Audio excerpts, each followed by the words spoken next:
criatividade? Putz, isso é sensacional, porque outro dia, o ano passado, eu fiquei muito interessado porque saiu um livro chamado A Neurociência da Criatividade. E eu achei muito curioso porque, primeiro, é atrevido, né? Que ninguém, eu, 40 anos de profissão, raramente eu encontrei um neurocientista que tivesse, né, pôr o dedo ali e falar. Eu ainda tô com, eu não tenho juízo final, porque eu comecei a ler o livro, comecei a estudar e achei muito interessante certos aspectos. Outros é uma visão muito tradicional, também achei um pouco conservador demais, mas é uma pergunta essencial, porque a criatividade não é só nossa. Eu vejo o meu cachorrinho, né, 4, 5 meses, as soluções que um labrador encontra para achar você, né, é impressionante. Como não, e é um bebê, né? Vamos dizer, uma criança, um bebezão. Só que você olha para um cachorrinho ali e o Coleles é pai de pet, hein? Eu sou pai de pet, Quem diria? O meu destino, o nome dela é Vega, mas eu digo que na realidade o real nome dela é Godzilla, porque ela acabou com o surrounding, porque ela tomou conta, né? Evidente, né? Mas se você parar para ver, a criatividade não é só humana. Você vê isso nos animais. Você vê soluções incríveis tomadas, né, por leões, por toda sorte de bicho. Mas a criatividade humana, ela é peculiar, porque ela gera realidades. Por exemplo, eu estava vendo outro dia... Você cria. Não, eu estava vendo... Cria num aspecto muito mais amplo. Por exemplo, você tinha os salões de pintores franceses, né, onde os caras... Né, que se você entrava no salão lá no século XIX, você era um pintor escolhido para pôr os seus quadros, a sua carreira estava feita. Só que assim, os caras chamados Cézanne, né, Van Gogh, Gauguin, não conseguiam entrar, não conseguiam penetrar nisso. Os impressionistas como um todo, né? Outro dia eu estava lendo a história do Cézanne, porque o cara, ele não era nem o cara tradicional e ele não era nem impressionista, ele era pós-impressionista. E isso causava toda sorte de problema, porque ninguém queria pôr o quadro do cara em lugar nenhum, né? E tinha os caras que mais conservadores e tal, e tinha gente, Manet, Monet, ao mesmo tempo, esses caras estavam... Então, quando você fala de criatividade, nossa, ser humano, você também está falando de uma brainnet. Falando de reconhecimento de padrões e quebra de padrões, busca de novas soluções. E agora a gente está nessa crise com inteligência artificial e é o grande que é um problema grave, porque veja, suponhamos só por uma hipótese, que você, o que eu ia dizer agora há pouco é que você cria gestalts. O impressionismo, o Belle Époque, né? O começo do século XX, antes da Primeira Guerra. Certo. A França, em certos lugares da França, o Belle Époque, as pessoas acharam que o paraíso estava feito, que não ia ter mais problema. Nós encontramos o equilíbrio perfeito da intelectualidade, da arte, da ciência. Eu tenho essa, com total falta de modéstia, eu tenho uma palestra que eu tenho uma teoria sobre a mediocrização que a gente vai ter. Isso, mas é isso que empresas por causa da IA. Mas é isso que eu ia te falar nesse instante. Não, veja, se você começar a desincentivar grupamentos humanos a ser criativos, se você chegar em casa e falar, puta, eu tenho um caso clínico aqui super encacado, coloca numa inteligência artificial, ChatGPT, isso aqui é escleroderma, nós vamos começar a criar uma geração de pessoas que não conseguem pensar, que não conseguem raciocinar. Como a gente já não faz conta, como a gente não guarda telefone. Mas acho que é pior do que isso, porque você mata uma parte importante do aprendizado. Que é da tentativa, do erro, da mão na massa. De você dormir com um negócio e vir com a solução depois de um tempo. Isso, não, porque veja... Quem tá matando é o TikTok. Não, e não é só, mas para pensar. Outro dia eu estava num evento, eu falei, quantos de vocês aqui, tinham milhares de pessoas, eu perguntei, quantos de vocês aqui usaram o ChatGPT? 90% da coisa. Aí eu falei, quantos de vocês sabem tirar a raiz quadrada na mão? 7 caras, 8, sei lá, 4, não me lembro, mas era uma... E metade mentiu. Provavelmente. Era uma merreca. A galera não sabe nem usar mais guia de mapa. Não, calculadora. A calculadora na minha época era proibida na escola. Imagine, eu fazia conta de logaritmo com régua de cálculo. É analógico. Mas foi muito interessante, porque é uma ferramenta que nem ábaco, né? Analógico. não podia entrar calculadora. Era o não do Colégio Bandeirantes. Você entrar hoje as pessoas não conseguem mais nem usar a calculadora. As operações de uma calculadora complexa. Que na minha época o sonho de consumo era o HP, né? Tem uma HP, não era... Então, se você começar a reduzir o incentivo para o cérebro humano criar, eu falo sempre isso, você vai ter um futuro sem futuro. Porque o futuro vai ser passado no passado. Tudo que nós já fizemos vai estar num grande data mining engine e nós vamos projetar no futuro o que já foi feito, mas nós não vamos criar. E esse é o grande dilema da espécie. Porque sem criatividade nós não temos futuro enquanto espécie, a longo prazo. Mas eu vou repetir a pergunta porque você é um dos caras que mais entende de cérebro no mundo e eu queria escutar mais sobre isso. O que é criatividade? Então, a criatividade, eu não tenho uma resposta porque ninguém tem, tá? Ninguém tem uma resposta definitiva. Na minha modesta concepção, a criatividade é o que exatamente o cérebro humano evoluiu para fazer. Resolver problemas? Não, é pegar coisas que estão completamente desconectadas, que um cavalo olha... Não vai fazer essa relação. Não tem a menor definição. Pegar coisas completamente disjuntadas e estabelecer correlações. Então, por que o Gestalt do impressionismo foi tão poderoso? Por quê? Porque, de repente, eles mostravam o amanhecer, como eles viam o amanhecer, cada um deles, no amanhecer. Eles não estavam no estúdio pintando o amanhecer dentro de uma sala fechada.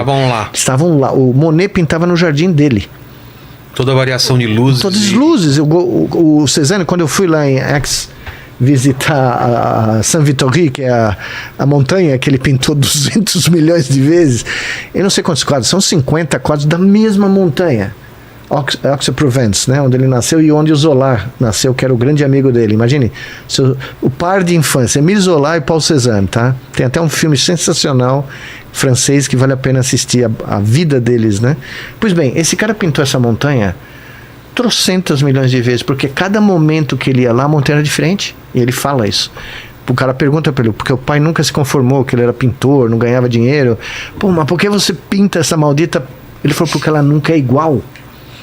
Então, como os gregos fizeram lá, no 5º século antes de Cristo, e pondo o ser humano no centro do universo, e que o renascentismo italiano recuperou, e que os muçulmanos, a renascença muçulmana, que foi 700 anos antes da renascença italiana, recuperou tudo o que os gregos tinham feito e que ia ser perdido, porque os romanos, né, começaram a destruir tudo. Quem traduziu para o árabe tudo, Platão, Sócrates, toda a visão humanística dos gregos, foram os islâmicos.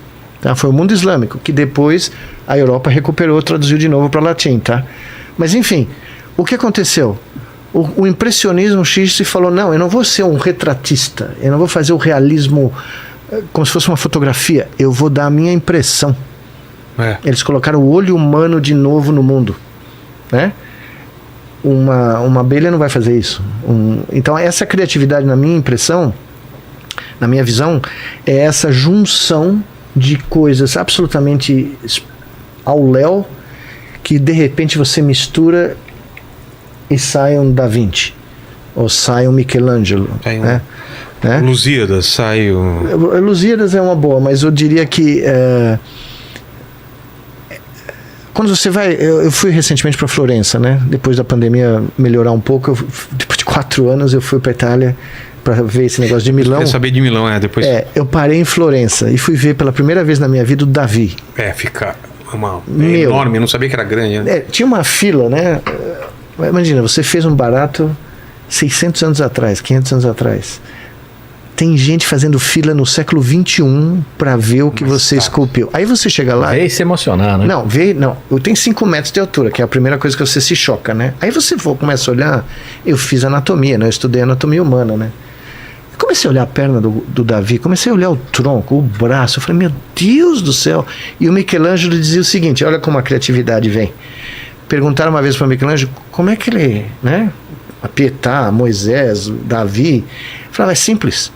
Eu vou em Carrara e eu acho um bloco de mármore da altura do que eu quero fazer. E aí eu olho e penso, eu só tenho que tirar umas coisas aqui e ali. Se for fazer um cavalo, eu tiro tudo que não é cavalo. Ele via a coisa dentro do bloco de mármore. Ele falava, ele só tirava o excesso. Olha lá.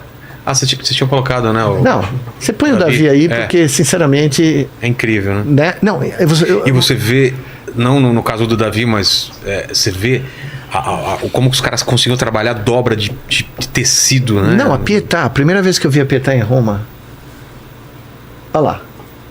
É que você vendo no computador, você não tem a noção. Quando você entra na cúpula do lugar e você vê 5 metros de ser humano, e você vê que ele está olhando com esse olhar quase de desdém, né? É quase o olhar de... Né, a mão, né? A posição aquela mão, né? E ele está olhando para o nada.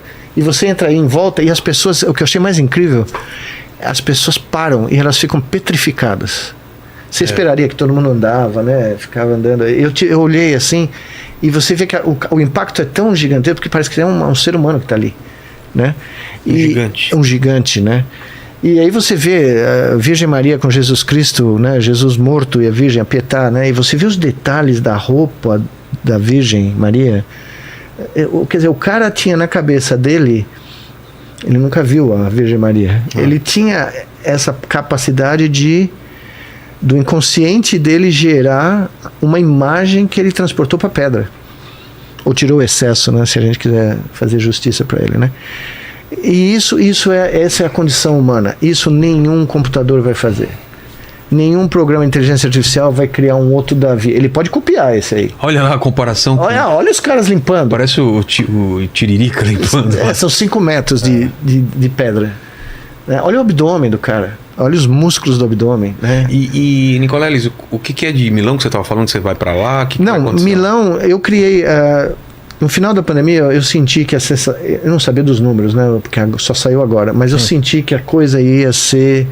Né, como eu trabalhei muito na pandemia, voluntariamente, né? Eu estudei muito, voltei à minha origem. Na faculdade de medicina eu trabalhava com epidemiologia, né? Eu ia fazer carreira em epidemiologia e descobri o cérebro humano, joguei fora todo o meu trabalho em epidemiologia. Mas quando eu vi os efeitos crônicos do Covid, e principalmente o sistema nervoso, eu falei, isso aqui vai ser uma explosão.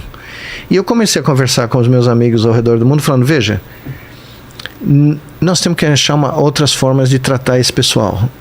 Os pacientes que vão surgir com novas doenças degenerativas, aumento de Parkinson, aumento de Alzheimer, demência, toda sorte de acidente vascular.